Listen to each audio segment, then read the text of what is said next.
Hello, everyone. Welcome to the Townsend Center. Uh, Welcome to our final book chat of the season. As we've reached the end of the spring semester program, I can be blessedly short and just introduce tonight's event, this afternoon's event. So today we're pleased to welcome Benjamin Saltzman, professor in the Department of English at the University of Chicago and graduate of the PhD program here in English. At Berkeley. I first met Professor Saltzman as Ben when I taught the pro seminar in the department during his first semester at Berkeley. I don't have children, but this is the one moment where I get to feel like the kids grow up and leave home. So Ben is here to discuss his new book, Turning Away: The Poetics of an Ancient Gesture, a book that provides an account of how we are at our most human when we turn away from the pains of the world. And joining Ben to discuss this book is Martin Jay, Professor Emeritus of History. Ben and Marty, we're very much looking forward to your conversation, so I'll pass it on to you. Thanks very much, Stephen. It's an enormous pleasure to be here and to discuss this remarkable book with Ben. My wife and I are devoted viewers of the television series The Pit, and I'm sure many of you watch this as well. But we watch it in very different ways. She has the ability to look straight on with great curiosity at the acts of gore that are portrayed on the screen. The various open heart surgeries and cesarean birth. I, on the other hand, turn away, and I took a lot of flack for that. So reading this book redeemed my gesture by showing what a noble pedigree, in fact, it has. And what Ben does in the book is really remarkable. It's a book of vast erudition, taking us from the 5th century BCE, the paintings of Agamemnon mourning his slain daughter Iphigenia, all the way up to the 20th century Nigerian photographer Rotimi Fani Kayode, and a vast number of figures from the visual arts and important textual and philosophical figures in between. Amazing range, and presents the ideas that he gets from these figures with extraordinary hermeneutic agility. So it's a book that really repays close reading in a kind of episodic way. Each little vignette has an incredible, I would say, density of interpretation. The book also is a challenge methodologically, and I want to begin with that. He calls it in the subtitle Poetics. And it's a book which does not follow a chronology. It's not an historical account of the gesture. It's not a book that has a teleology showing you what the gesture really means at the end. It goes in a kind of, I don't know what, not hypotactic, but paratactic way from case to case to case. And the one example he gives of model is that of the Abbé Warburg in his famous atlas, the Monasmy Atlas, of various what were called pathos formal in the ancient world, and which then had various afterlives, we might say, in Renaissance and other iconography. And what, of course, was done in that work was a kind of very learned accumulation of different images, but without any master trope. It seemed to me, reading it, that another model, and this is hinted at in the book because he deals with one of the examples of the use of this model, is that of Hans Blumberg's metaphorology. And it appears in the book obliquely in Ben's discussion of the metaphor of shipwreck with spectator, which is one of the ones he chews over. Now, why I think Blumberg helps us here is that he gives us license to avoid conceptual subsumption. There's no concept here like aversion, no concept like even looking away, but rather a series of metaphoric displacements, a series of ways in which over time, this metaphor of turning away has had an accretion of different uses, different, we might say, paradigmatic exemplars. And the idea of a paradigm is very important for Blumberg. And what it allows us to see is how this kind of method is enormously, I would say, fecund It is stimulating. It is a method, however, without a conclusion. And the point of metaphorology is that there is no end metaphor which stops the chain, we might say, of associative ongoing movement. And this book does not end with either a bang or a whimper. It just ends. It stops. And he tells us that he is turning away, difficult as that may be, from continuing the discussion. But of course, the reader is invited to think about other versions of turning away. So it's a book that both ends and then is a beginning.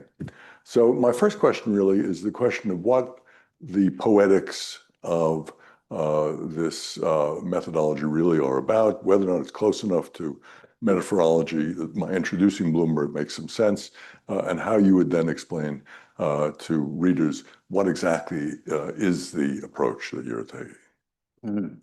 Well, thank you, Marty, for that account of the book and for taking us into this conversation, which I'm really looking forward to having with all of you. It's really wonderful to be back here at Berkeley. I'm thinking back to Stephen's pro seminar, which I don't know if you recall, but it's appropriate as a way to think through the kind of question of methodology in this book. But at the time, there were two pro seminars being run for first-year graduate students, and they were divided traditionally by period. So all of the early period folks would take the early period pro seminar, and then the sort of 20th century, later 19th century and later folks would take the later one. And they had originally placed me in the early period one, but I had read Stephen's book, Fugitives Properties, and was intrigued by this concept and really wanted to think through it. And so I sort of opted into the later period one as a medievalist. And I think that in some ways that was a formative experience in my education and in the way that I think about how we do the kind of scholarship and intellectual work that we do. So to answer your question about methodology and metaphorology as a possible model, one thing I may kind of point out is just the kind of alternative subtitle that was the subtitle in mind that ended up having to be changed, and that is simply variations on an ancient gesture, to really lean into the way that this book plays with the varieties of forms that this gesture takes, not only covering one's face or pushing away or closing one's eyes or slightly averting one's gaze, but also the varieties of meaning that each instance of this gesture takes. And I'm fascinated by the ambiguity of this gesture, the way that it can signify grief and shame and disgust, inner conflicts of all kind, the way in which it often conceals the affective tenor, the way that you can't see oftentimes the expression of the one who's making this gesture, and therefore it provokes the beholder to use their imagination to imagine what the person who is gesturing in this way might be experiencing. And I think maybe one thing I'll do to just kind of give a real concrete sense of how the methodology of this book is working is simply walk through the chapters, and give a kind of quick overview of the book as a whole. So each chapter begins with a single archaic scene, in which a figure covers their face or looks away. And I use the metaphor of rocks being tossed into a pool of water, one rock after the other, the rock being that single archaic scene. And then I allow the ripples to refract, to expand concentrically, but then also refract against one another. And so by the time as you move through the book, by the time you get to the final chapter, the ripples are all the more expansive. It sort of goes in all different wild directions, but then it's all connected by this one gesture. So this is the table of contents, and each chapter thinks about how this gesture not only refracts around a concept, so ambivalence, sensation, darkness, retroversion, but also as it refracts across time. And at the start of each chapter, you get a glimpse of some of the kind of range of figures that get brought into conversation with one another. There's something like an abbreviated list of dramatis personae. And I have to say, I'm in awe with what the designers were able to do at the press, fit all of this information on the first page of each chapter. And I'm really glad that they did, because it's important information. It gives you a kind of foreshadowing of some of the admittedly unpredictable twists and turns and characters who are brought into dialogue and threaded together, sometimes only by a fleeting use of this ancient gesture. So this chapter, Parados, which is so named after the entry song of the chorus in Greek tragedy, operates as a kind of way of entry, an introduction of sorts. But it's also about how this gesture pulls you in. I work my way through thinkers like Hannah Arendt, Ralph Ellison, Walter Benjamin, Susan Sontag, the photographer Susan Masilas, among others, and I take as my central scene the famous painting by Timanthes depicting Agamemnon's sacrifice of his daughter Iphigenia. And the original version of this painting no longer survives. This is a copy from Pompeii, but the original carries so much meaning and is so famous because from the time of sort of early Roman rhetoricians who were writing about this, they were fascinated by the painter's decision to cover Agamemnon's face. And the explanation that they often gave in those early accounts is that the father's state of grief, the emotional extremity of that experience, was the paintbrush would have been inadequate to the task of representing it, right? The only option the painter had was to cover up his face. And now, of course, later critics would say he was just a crappy painter, right? Like if he had any skill, he could paint the expression of a grieving father. But nonetheless, right from the start, you can see how this gesture is used to get at those most extreme states of emotion, but also the way in which it reaches up against the limits of representation itself. The second chapter takes as its rock the anecdote of Leontius from Plato's Republic. And this happens in a moment in the Republic where Socrates is trying to explain the tripartition of the human soul. And the reason he needs to do that is because if the soul were a single entity, then you couldn't explain how we are sometimes pulled in opposite directions. We sort of want to do one thing, but also the opposite thing.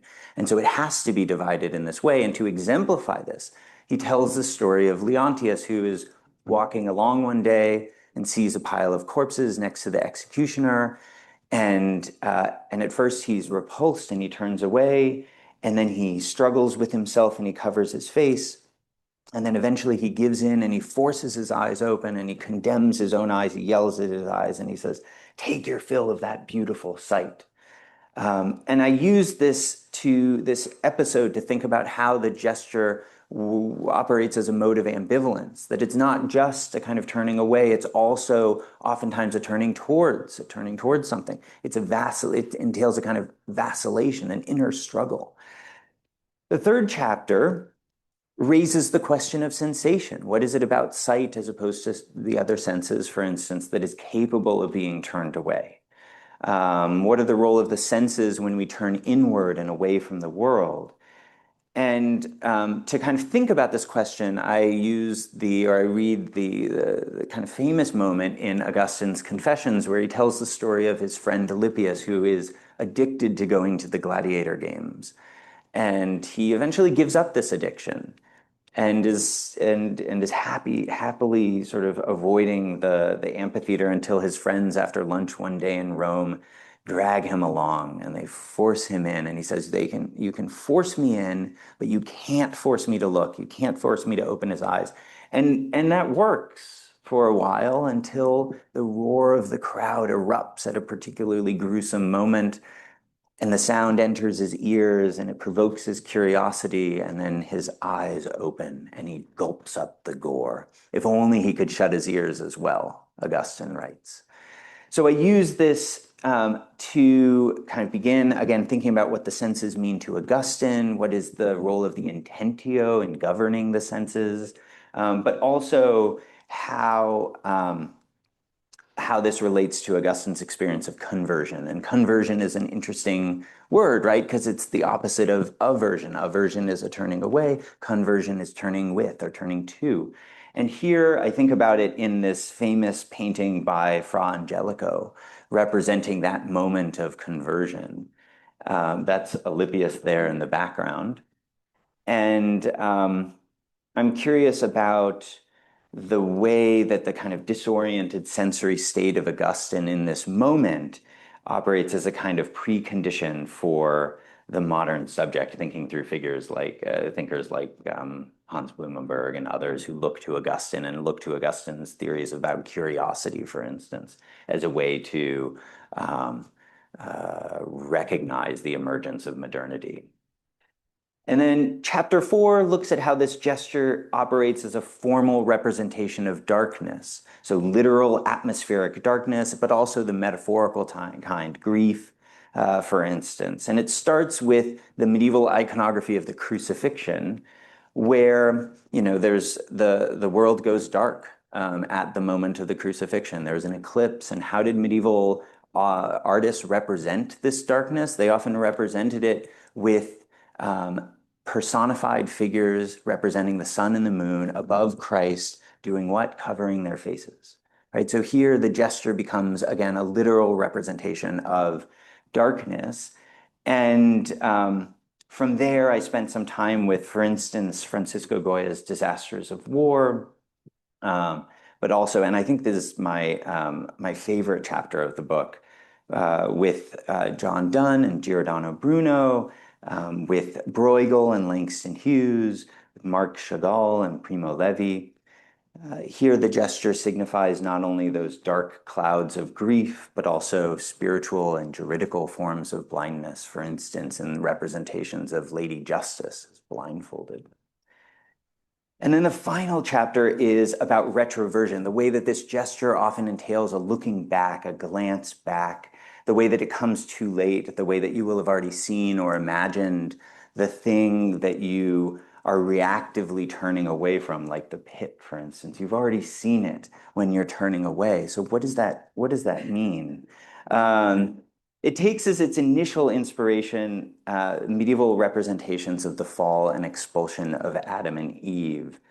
But then, as I said, each chapter moves sort of expansively outwards in rangier and rangier ways. It moves in really wild directions, from Milton, of course, and William Blake, to Joseph Wright of Derby, to Thomas Akins, to Masaccio, to these really amazing mid-20th century informational posters about syphilis, Michelangelo, more Michelangelo, to Salvador Dali. So I hope that this quick sequence of images at the end gives you a sense of the kind of unstable aesthetic energy of this gesture. Yeah,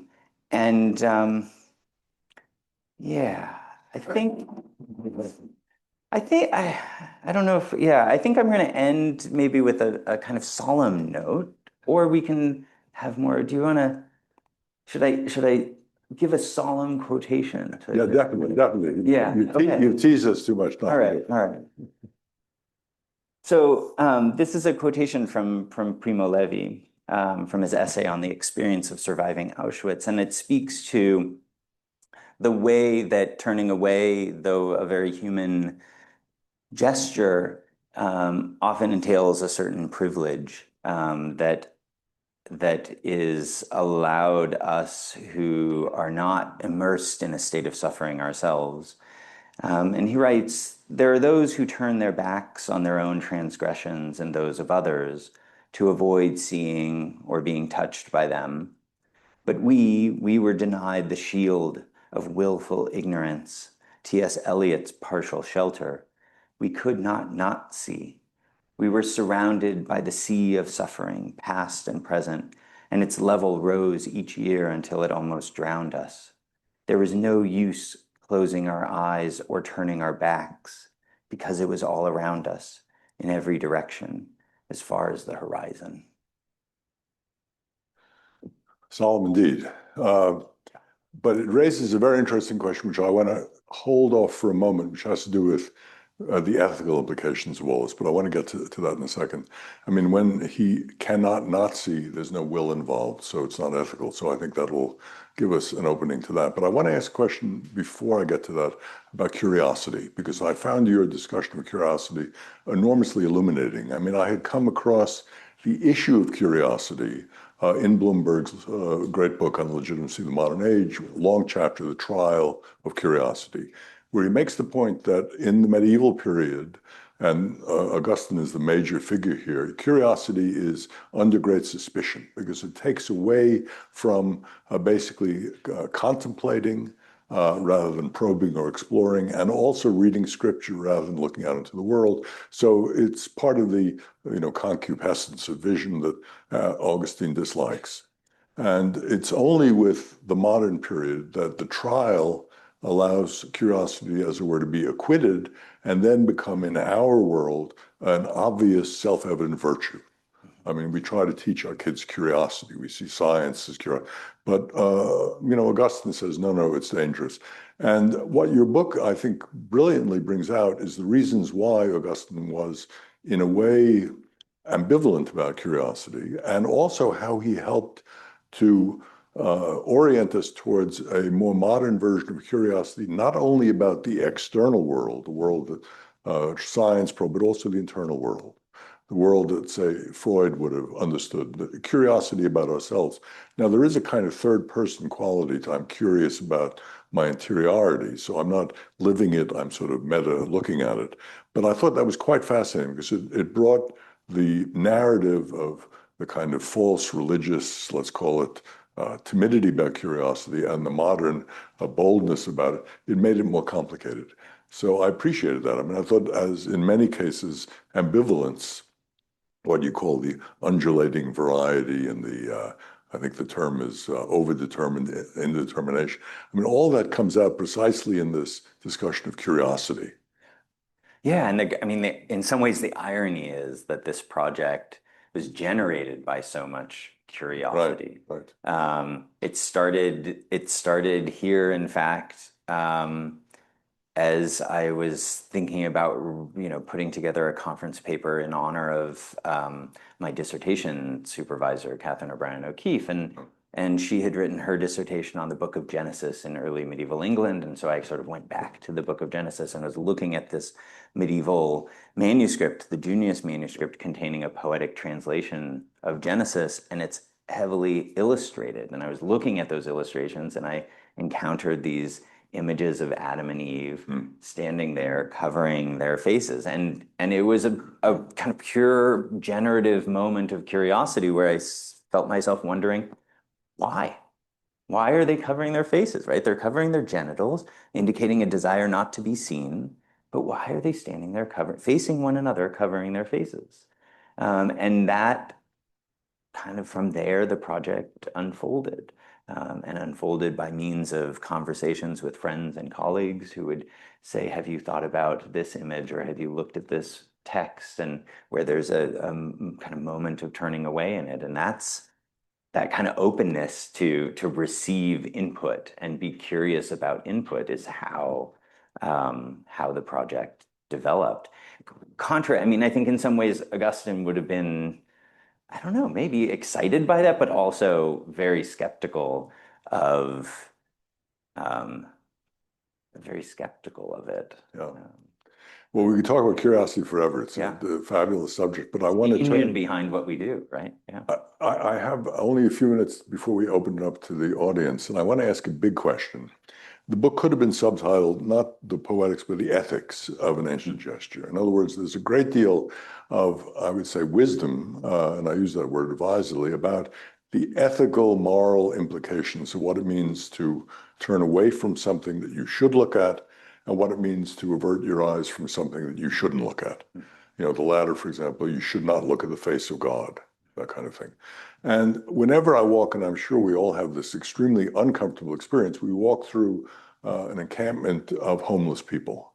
And do we look at them? Do we meet their gaze? Do we walk past? Do we feel guilty? What is the ethical power of seeing what's going on, and then to move it to a meta level, are we simply doing a gesture of looking that has no practical impact? I look, I see, I am appalled, nothing happens.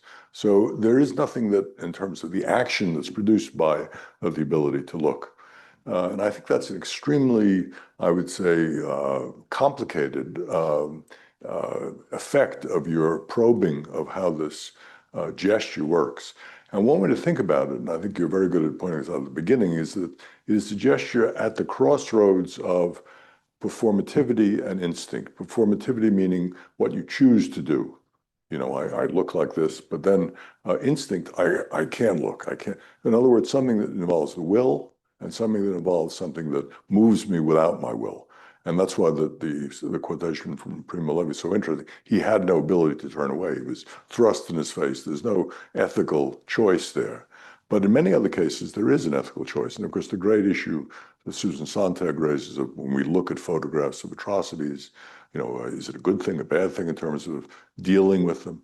I mean, how would you, I mean, what do you come away from the book understanding the ethical implications of the gesture in so many different contexts?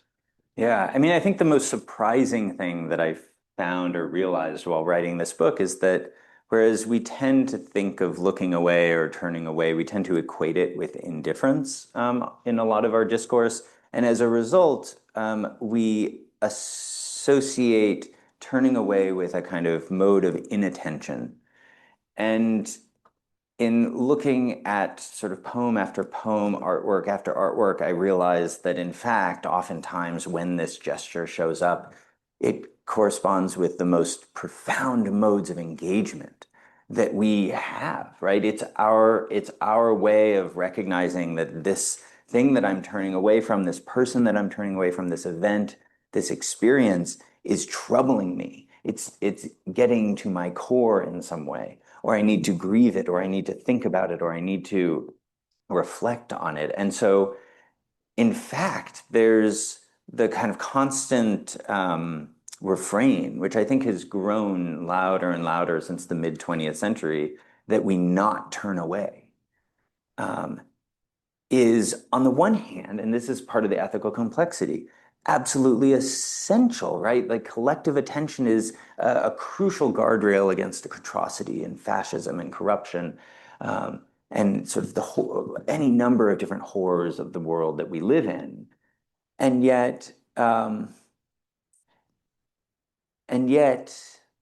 what do we do with those moments where we find ourselves turning away? How do we pay attention to those moments in ourselves? And I think what I found is that when we turn away, oftentimes it lodges that experience in our memories. Not only the thing or person that we turned away from, but also then our own act of turning away. We kind of can't dislodge it at that point because we turned away.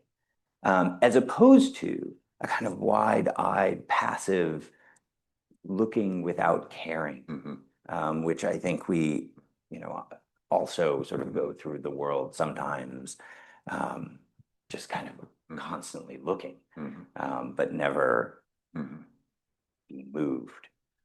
And so that's I think is something that when you're talking about Aleppius is looking at what we might call pornography of violence in the Colosseum. Yeah. It has that sense of too much looking. That if you look at that, first of all, it keeps on drawing you on, and you don't end the violence. It's turned into a spectacle for your own consumption, as the way pornography is today. Either violent or not. So it's a very one comes away from this book with questions and the sense of the complexity of things that you thought were settled. All right, I've spoken enough. We have about 20 minutes for questions and minutes. I'll let Ben select people and do the direct answering. So the floor is open. Good to see you again. Good to see you too. One thing that just one second, you got my camera. Oh, thank you. Thanks. Sorry, jumped the gun there. No worries. Thank you very much. During the final part of the ethics, one thing that I was thinking about was the fact that in the Bible, one of the reasons that Adam and Eve turn away from God physically is because similarly later on in Exodus and Leviticus, humans are not able to look at God without dying, quite literally. In other words, it's a case where what is before you is so overpowering that you cannot face it head on. And I'm sure that this is discussed, but similar with ethical or issues of such intense emotion that are ethically challenging, issues of war, disease, gore, etc. In those particular cases, is it not a case of a physical separation to make the event more bearable somehow, and thereby you are able to engage with it, able to face it? So the first thing I'll say is that I think you're right in recognizing the kind of range of meanings that that moment has. For instance, just in the case of Adam and Eve, right? They've been exposed to the tree of knowledge of good and evil, and with that knowledge comes an awareness of all of the kind of terrible things in the world, death and its attendant grief. Their sexualized bodies, but also a kind of break with the divine and a need to sort of filter how they encounter the divine, which then has ramifications for sort of theological questions down the line. And I think, to apply that to the ethical question, I don't think we turn away to make it more bearable. It's yeah. But instead to dwell with the kind of unbearability of it. I don't think it changes whether, when we turn away from something, I don't think it changes the nature of the thing that we've encountered. But reminds me I should turn off my phone. Mine rings. But yeah. I don't think it gets rid of the unbearability. And I think there are different ways to answer the question, right? To think about the experience of the person who is turning away, but also we can think about it as we encounter someone turning away in a work of art. For instance, I showed this image from Goya's Disasters of War, No se puede mirar, so it like directs our attention to the difficulty of looking. But there's also a similar painting, The Third of May, a quite very famous painting representing a similar kind of scene where a figure is being executed, arms outstretched, and then around the figure are several other figures who are themselves covering their faces. And I think that gesture in that moment, in that work of art and elsewhere, but it indicates the significance and the weight of that scene, the unbearability of that scene, which we are ourselves confronting visually or being presented visually. And I can't help but to imagine, what would that painting be like, or what would this print be like if the figures who are covering their faces were not covering, were looking wide-eyed at the scene. And I don't think it would have the same power. Yeah, there's a microphone. I have not had the pleasure of reading the book yet, so I'm asking an informed question.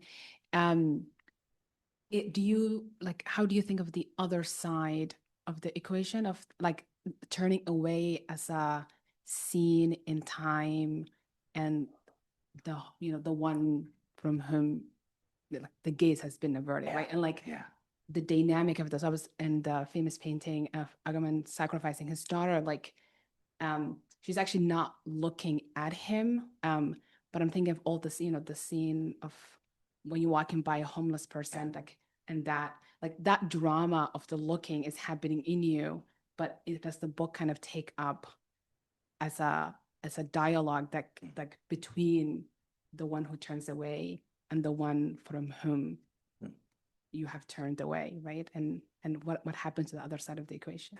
Yeah, it doesn't, and it probably should. And I received an email a few weeks ago from a physician who wrote to me and shared the story, a very powerful story of his experience raising a disabled child and the experience of sort of walking down the street and having most adults avert their gazes and what that felt like. And then by contrast, the difference of adults who sort of paid deliberate attention to the child and how much of a difference that made for that child's life in those moments. And it really provoked me to reflect on exactly this question, which is to say, on the one hand, the people who are walking down the street and are averting their gaze may be doing so for all different kinds of reasons that don't necessarily correspond with oh, I don't care about you. It could also be out of perceived respect. And respect is a fascinating word, right? Because it has to do with vision. It's to see again. And so I think that there's something crucial there about, again, the complexity of human relations where we think that we're averting our gaze out of respect for that person, but from their perspective, it's a kind of disavowal of their humanity or a denial of their humanity. And so it raises all these complex and painful feelings. And so I'd love to think more about precisely that effect of the gesture, not only when we encounter it like this, but when it's directed more at like a single person. Yeah.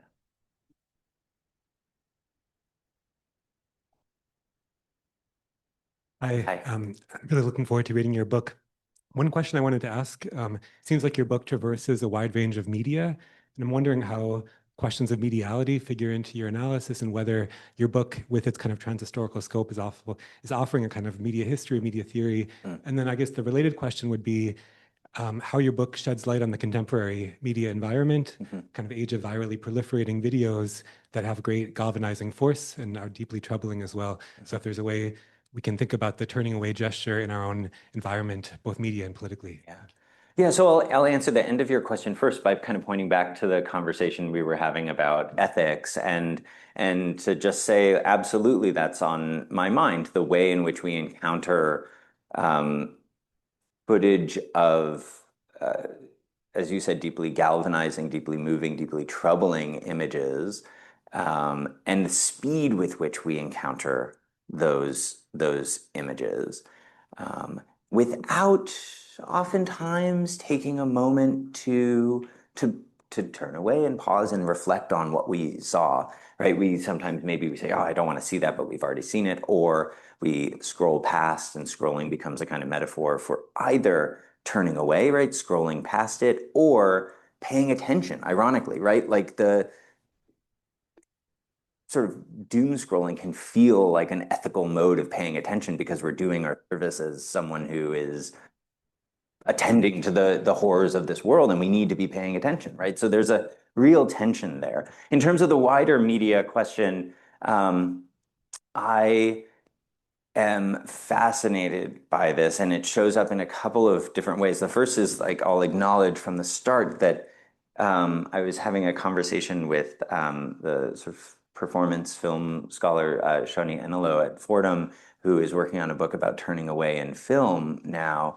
And it kind of made me realize, wow, film is a medium that I didn't really engage with in this. And there's such a rich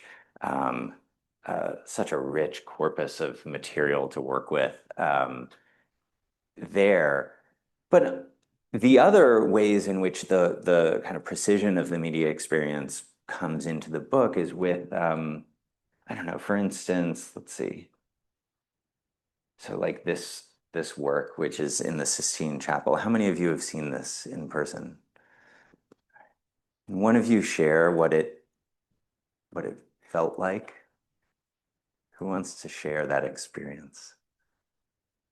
What did it feel like to look at this particular part of the Sistine Chapel? Raise your hand so the mic can make its way to you.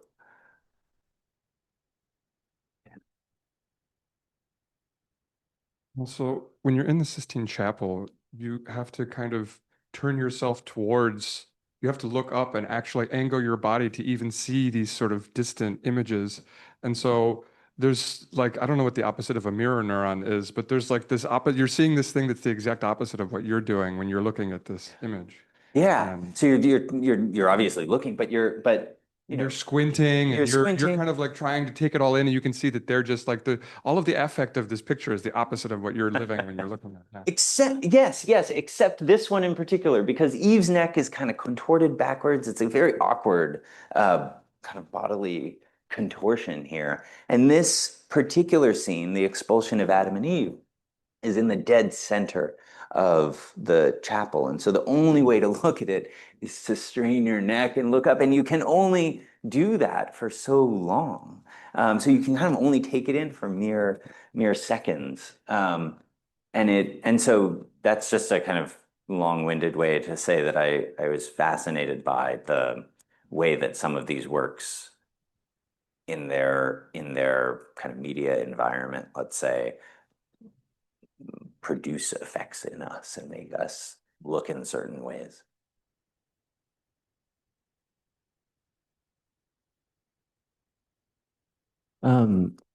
I couldn't help but think about how this, I guess, goes back to a methodological question, how in writing about turning or looking away, you're like looking very closely at things.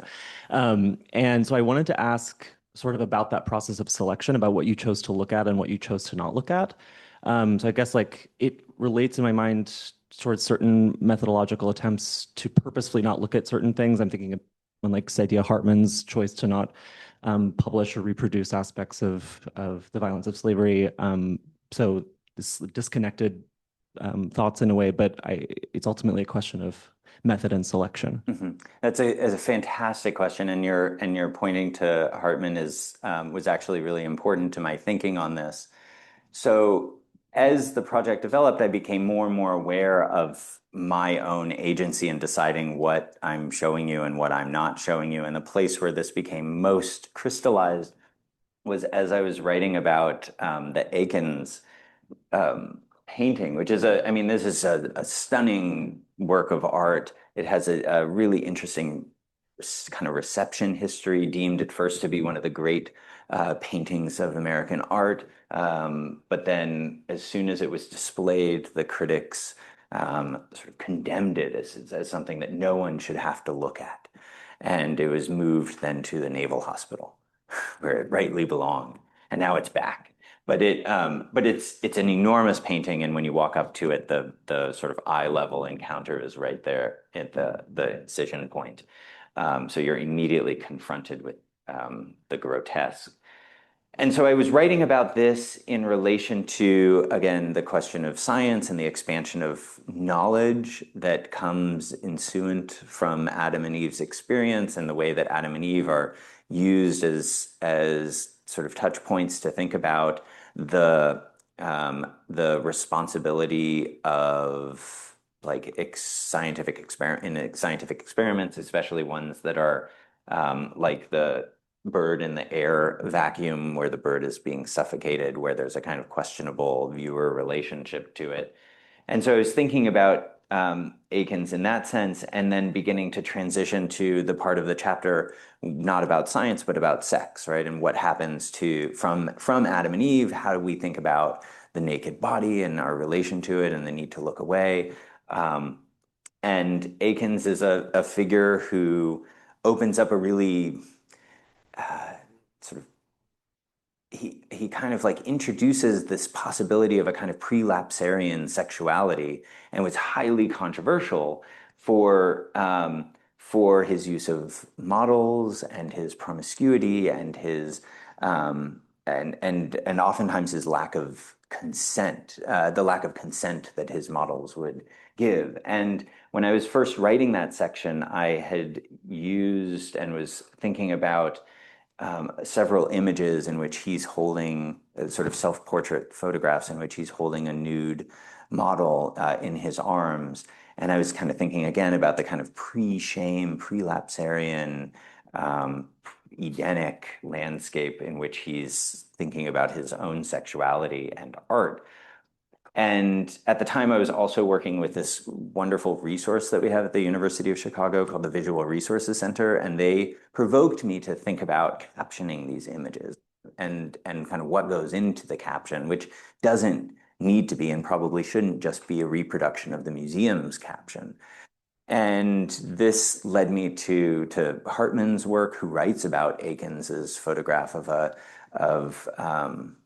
a young underage, certainly Black girl, and thinking, what, like, I don't actually need to reproduce these images in the text. And that was kind of one decision, but then it provoked me to think about all of the different ways in which I'm directing, as you said, directing your and my reader's attention from one image, from one detail in one image to the detail in another image. And it changed the way that I wrote in a way, which I think we're all doing. As scholars, we're all doing this all the time, right? We're guiding our readers to pay attention to the things that we care about or the things that we want our readers to pay attention to. But I found it liberating and exciting to write in a way that put that onto the surface of the project.